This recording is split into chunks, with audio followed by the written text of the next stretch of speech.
Drama serial शेर का आने वाला एपिसोड तो बहुत ही इंटरेस्टिंग होने वाला है, क्योंकि शुजात भी जब शेर को अपने घर में देखेगा तो हैरान हो जाएगा कि हम तो इसकी लाश का इंतजार कर रहे थे और ये तो शेर खुद ही चल के हमारे घर आ गया है। आने वाले एपिसोड के स्टार्टिंग सीन में तो आप देखेंगे कि शेर को तो बहुत ही परेशानी होगी कि फजर किस हाल में होगी। इसलिए फिर वो जब फजर को कॉल करेगा तो फजर उसकी कॉल पिक करेगी और उसे कहेगी कि तुमने यहाँ पर कॉल क्यों की है शेर, तुम जानते हो कि यहाँ पर तुम्हारा कॉल का आना बिल्कुल मुनासिब नहीं है। अगर किसी को भी मालूम लग गया कि मैं तुमसे बात करती हूँ तो बहुत ही बात बिगड़ जाएगी। इस पर वो उसे कहेगा कि जब मैं तुम्हारे साथ हूँ तो तुम्हें डरने की क्या ज़रूरत है, तुम क्यों सबसे डर रही हो, मैं अभी आता हूँ तुम्हारे पास, मुझे तुम्हें देखना है। इस पर वो उसे कहेगी कि शेर तुम क्यों आखिर जिद पर अड़े हुए हो, बाबा ने तुम्हें यहाँ पर देख लिया तो तुम जानते हो कि वो तुम्हारे साथ क्या करेंगे। जब शेर फजर को ये कहेगा कि अगर मैं तुमसे तुम्हारा हाथ मांग लूँ तब भी वो मुझे मारेंगे, तो फजर उससे कहेगी कि क्या मतलब। शेर फजर को प्रपोज करते हुए कहेगा कि मैं तुम्हारे बगैर बिल्कुल भी नहीं रह सकता और मैं तुम्हारे घर आकर तुम्हारा रिश्ता मांगूंगा।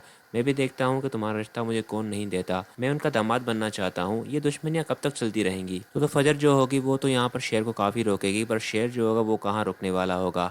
वो तो यही प्लान कर रहा होगा अपनी माँ के साथ कि मुझे बस फजर का हाथ मांगने उनके घर जाना है। और फिर नेक्स्ट सीन में आप देखेंगे कि फजर से बात करते हुए जैसे ही वो फ़ोन रखेगा शेर, तो सामने तहमीना बेगम आएगी और आकर उसे कहेगी कि इतना क्यों मुस्कुरा रहे हो तुम, किससे बात की है तुमने। तो वो उसे कहेगा कि मैं फजर से बात कर रहा था। तहमीना बेगम यहाँ पर उसकी खुशी देखने के बाद उसे कहेगी कि वो दुश्मनों की बेटी है, इतना ना मुस्कुराओ उससे बात करते हुए, तुम जानते हो कि उसने हमारी मदद तो की है पर हम उनसे रिश्तेदारी नहीं कर सकते। शेर अपनी माँ को कहेगा कि मैंने तो ये समझा था कि आप मेरी बात को समझेंगी और मेरे साथ वहाँ पर रिश्ता लेने के लिए चलेंगी, पर आप भी उन्हीं की तरह बात कर रही हैं। क्या आप भी दुश्मनी निभाने वाली में से हैं? असल दुश्मन कौन है वो तो हमारे सामने आ चुके हैं। जब घर में ही इतने बड़े दुश्मन बैठे हों तो दूसरों से क्या दुश्मनी निभाई जाए। इसी दुश्मनों की बेटी ने मेरी जान बचाई है और आपके सामने बैठा हूँ आज, मेरी जिंदगी उसकी मकरूज है। तमीना उससे कहेगी कि फजर को तो मैं भी पसंद करती हूँ, पर बात यह है कि तुम्हारे बाबा की उनसे दुश्मनी है बरसों की, अगर वो होते तो बिल्कुल भी रिश्ता ना करना चाहते। शेर से कहेगा कि अगर वो अपनों की हकीकत जान लेते तो दुश्मनों से रिश्ता करने में उन्हें कोई मसला ना होता। उसके बाद नेक्स्ट सीन तो और भी धमाकेदार होने वाला है। सारे घर वाले बैठे होंगे और काका साहब अपने बेटे को कह रहा होगा कि हमारी लड़की ने तो जो काम किया है उस पर तो आज मुझे भी बहुत फ़ख्र है।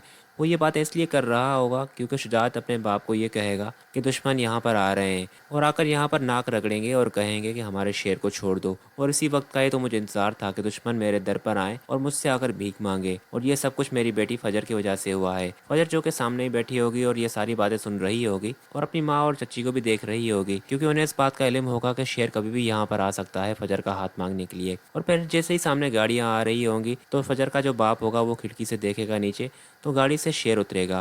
वो तो शेर को देखकर ही हैरान सा हो जाएगा और आकर फजर को कहेगा कि शेर जिंदा है और यहाँ तक आ गया है, तुमने तो कहा था कि शेर को तुमने छुपा दिया है, तो ये यहाँ तक कैसे आ गया। तो फजर भी उसे कहेगी कि मुझे इस बात के बारे में बिल्कुल भी नहीं मालूम, पर जो पप्पू होगी वो उसे कहेगी कि ड्रामेबाजी बंद करो, मैं सब जानती हूँ कि तुमने हमें बेवकूफ़ बनाया है, तुम दुश्मनों के साथ मिल गई हो। काका साहब उसे कहेगा कि एक दफ़ा फिर तुमने धोखा दिया है हमें, इस बार तो मैं बिल्कुल भी नहीं छोड़ूंगा तुम्हें, तुमने तो हमारी बदनामी करने की ठानी रखी है। और फिर यहाँ पर अपनी बंदूक निकालने की बातें करेगा तो फजर की माँ और जो चच्ची होंगे वो सामने आ जाएंगे कि हर बात पर गोलियां चलाना ही हल नहीं होता, समझदारी से भी काम लेना पड़ता है। और फिर जब फजर को वो घर से निकाल रहे होंगे तो सामने शेर आ जाएगा और वो फजर को थाम लेगा और आकर काका साहब के सामने अपना सर रखेगा और उसे कहेगा कि मैं यहाँ पर इज्जत से फजर का रिश्ता लेने के लिए आया हूँ। बरसों से हमारी दुश्मनियाँ चल रही हैं, हमें क्या फ़ायदा पहुँचा है आज तक, मैं आज इस दुश्मनी को ख़त्म करने के लिए आया हूँ। मैं फजर से बहुत मोहब्बत करता हूँ और मैं उसे शादी करना चाहता हूँ। शुजात उसे देख कर ही कहेगा कि तुम्हारी इतनी जुर्रत कि तुम यहाँ तक आ गए और फजर से शादी करने की बात कर रहे हो। शुजात को उसकी बहन कहेगी कि ये ढील इसने ही दी है ऐसे, वरना इस लड़के की क्या मजाल कि ये यहाँ तक आ जाए।